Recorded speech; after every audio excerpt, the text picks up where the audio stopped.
Lord, I come before you with a broken heart and a soul that silently bleeds. In the darkness surrounding me, I seek your light, even as my hands tremble when reaching for it. Father, I carry a pain so deep that it sometimes steals my breath to express it, a pain few understand, a pain rarely addressed within the church, hidden behind Sunday smiles and whispered amends. Just as David cried out in his anguish, "How long, Lord?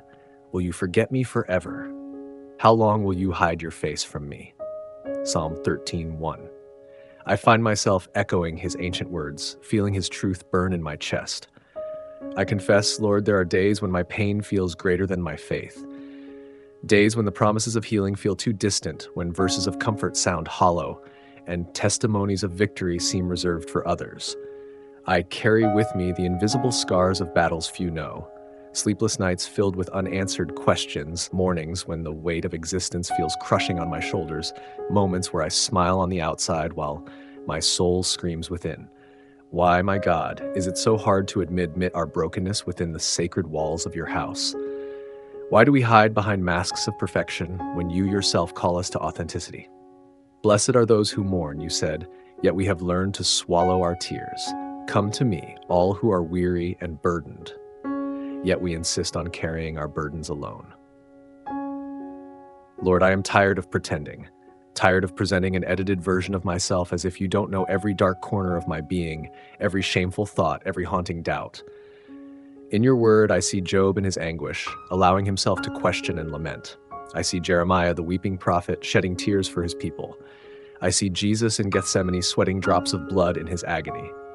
Why then, have we convinced ourselves that our pain is a character flaw, our sorrow a lack of faith, our struggle a shame to be hidden? Today, Father, I choose vulnerability as my act of worship. I present myself before you, not as I wish to be, but as I truly am, broken, yet seeking healing, wounded, yet longing for restoration, confused, yet thirsting for your truth.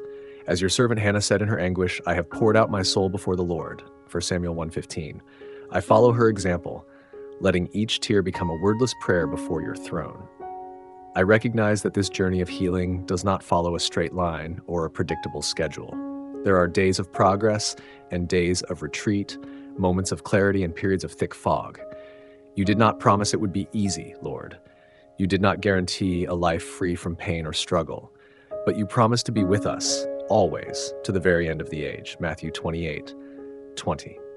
And so, in the midst of my darkness, I begin to glimpse faint rays of hope, in the unexpected kindness of a stranger, in the silent embrace of a friend who understands, in the gentle whisper of your spirit in my soul. I remember your words through the prophet Isaiah.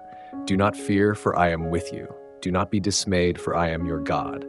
I will strengthen you and help you. I will uphold you with my righteous right hand. Isaiah 41:10. This promise resonates within my spirit, not as a magical cure for my pains, but as a reminder of your constant presence, even in the darkest valleys of my journey.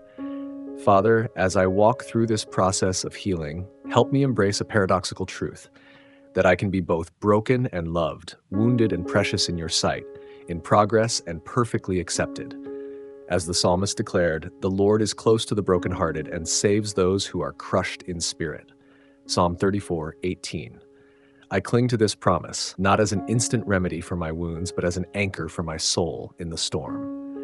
I am beginning to understand, Lord, that perhaps the healing I seek is not merely the absence of pain, but its transformation into something sacred.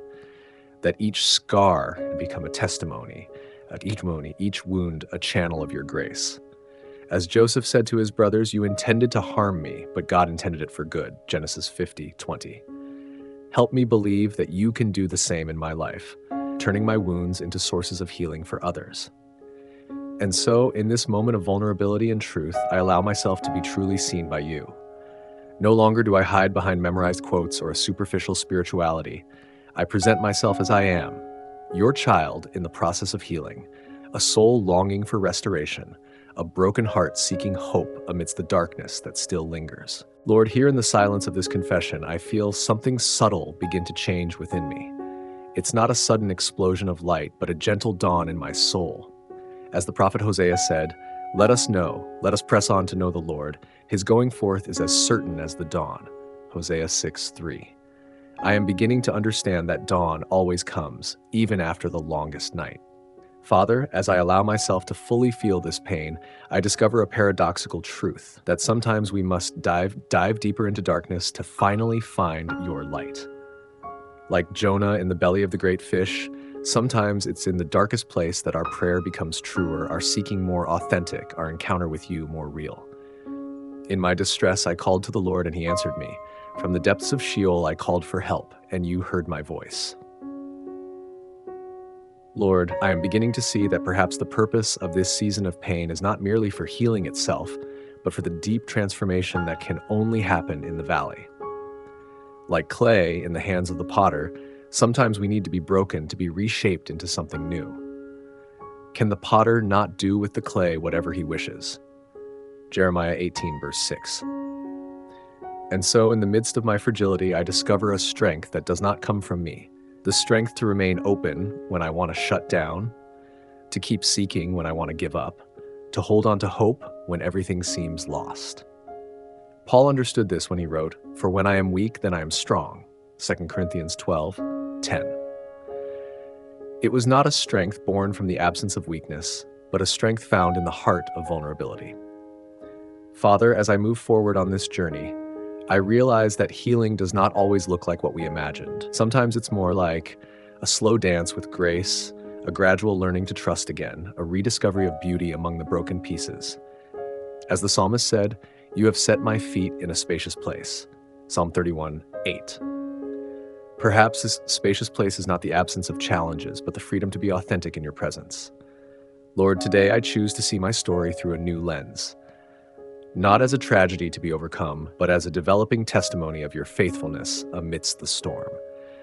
Like Ruth, who found blessing after loss, like Esther, who discovered purpose in danger, like David, who composed psalms in his moments of fleeing, allow me to transform my pain into something sacred.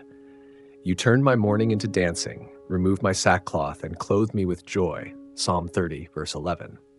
Not because the pain has disappeared completely, but because we've learned to dance nonetheless.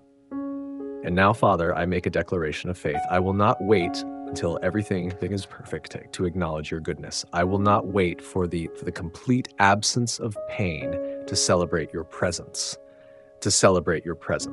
As Habakkuk proclaimed, though the fig tree does not blossom, nor is there fruit on the vines, though the yield of the olive fails and the fields produce no food, though the flock is cut off from the fold, and there are no cattle in the stalls, yet I will rejoice in the Lord. I will be joyful in the God of my salvation. Habakkuk 3, verse 17 to 18. This is my declaration of war against despair, my refusal to let darkness have the final word, my choice to find hope even when it seems impossible. Lord, as I walk toward the light, help me be gentle with myself, to honor the healing process without trying to rush or control it. As it is written, he heals the brokenhearted and binds up their wounds. Psalm 147:3. I observe that it is you who heals, not my own efforts or timelines. And so I offer this final prayer. Beloved Father, take my broken heart and transform it into a vessel of hope. Use my scars as maps to guide others who are lost in darkness. Allow my story of healing to become a beacon of hope for those still struggling in silence. May I be able to say, as David did, I waited patiently for the Lord. He inclined to me and heard my cry. He lifted me out of the pit of despair, out of the miry clay. He set my feet on a rock and established my steps.